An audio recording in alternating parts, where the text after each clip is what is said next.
Two protagonists, two opposing narratives, but one single conclusion. The Philadelphia Eagles are about to enter a season at full strength. One is placed among the giants of the league, even with skeptical voices questioning his brilliance. The other, after a monstrous season, chooses surgical calm to avoid breaking too soon. Before the full analysis, subscribe to the channel and leave a like. It greatly helps our work and shows YouTube that the content deserves to reach more fans like you. Jalen Hurts is finally where he always should have been, among the most respected names in the NFL. At 26 years old, the Philadelphia Eagles quarterback is already a two-time conference champion, has a Super Bowl title over Patrick Mahomes, a Finals MVP trophy, and now receives formal recognition from the specialized media as part of the absolute elite of the league. Cody Benjamin, an analyst at CBS Sports, placed Hurts in the exclusive Tier 1 inch, the transcendent talents, alongside Patrick Mahomes, Josh Allen, Lamar Jackson, and Joe Burrow. It's the kind of acknowledgement that carries weight, and in this case, it arrives late. Hurts has a record of 46 wins and 20 losses as a starter, with 17 since officially taking the position in 2021. Even so, there are still those who downplay his achievements. The most common criticism? His passing numbers aren't pretty enough, but therein lies the point. Hurts is not about aesthetics, he is about results. He is a field general who dictates the pace of the game with control, situational intelligence, and an athleticism that does not give way under pressure.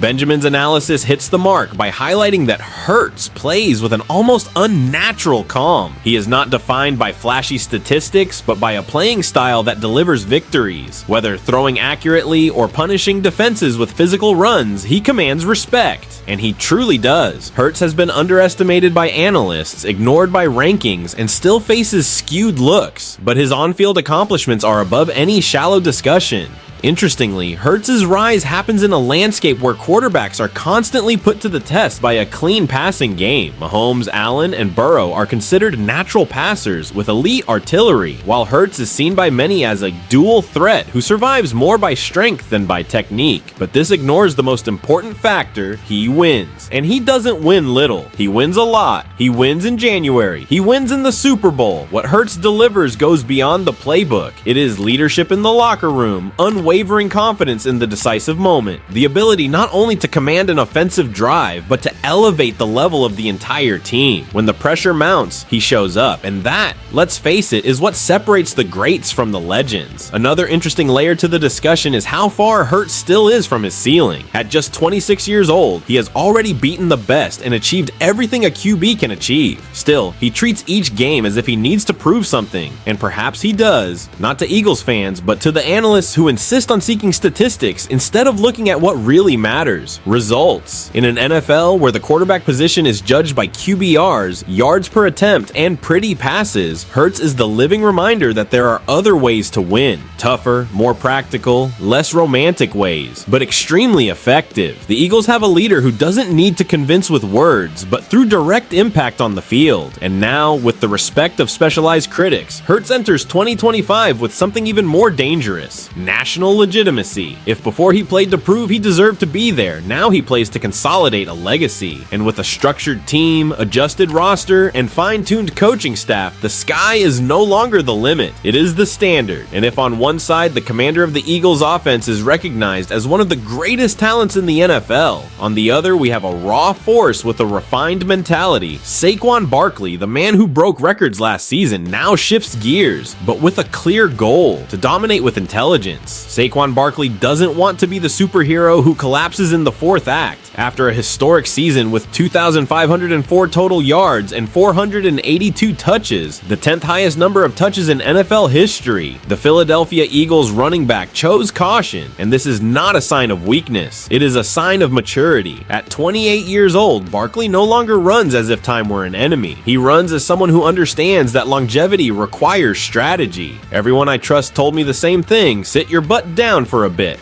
Barkley admitted with the frankness of someone who has lived enough in the NFL to know that the body pays dearly. It is a brutal contrast to the player who entered the league in 2018 as the second overall pick by the Giants. Back then, it was all intensity, overtraining, and paranoia about falling behind. Today, Barkley listens to his body, talks with legends of the position like Barry Sanders, Marshall Faulk, and Edgerrin James, and adapts his routine with a focus on mobility, conditioning, and physical intelligence. And the result? I feel great. It feels like I'm entering my prime. That statement, coming from a player with nearly 2,000 career touches, is not just any provocation. It is a real threat to the league's defenses. Barkley is not just taking better care of himself. He is preparing to deliver even more. The combination of physical explosiveness and game reading that has already made him Offensive Player of the Year will now be enhanced by a more balanced approach. Barkley himself joked about the silent pressure from social media, where videos of Derrick Henry climbing hills and Christian McCaffrey training like a monk create collective anxiety among players.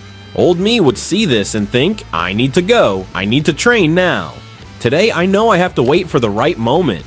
The mentality has shifted, and that could be the secret to the next big leap. Nick Sirianni and the Eagles coaching staff also deserve credit. Barkley highlighted how the team's planning allowed him to have a guilt-free recovery period. Load management is clearly part of Philadelphia's larger plan to keep their star healthy and effective until January, when he is most needed. Another factor to observe is the deep respect Barkley has for the history of the game. It's not common to see a modern running back cite and maintain direct contact with legends of the position.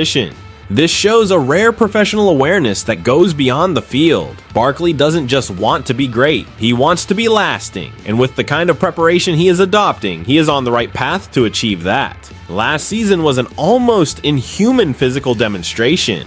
The challenge now is to repeat that level while keeping the machine running without breaks.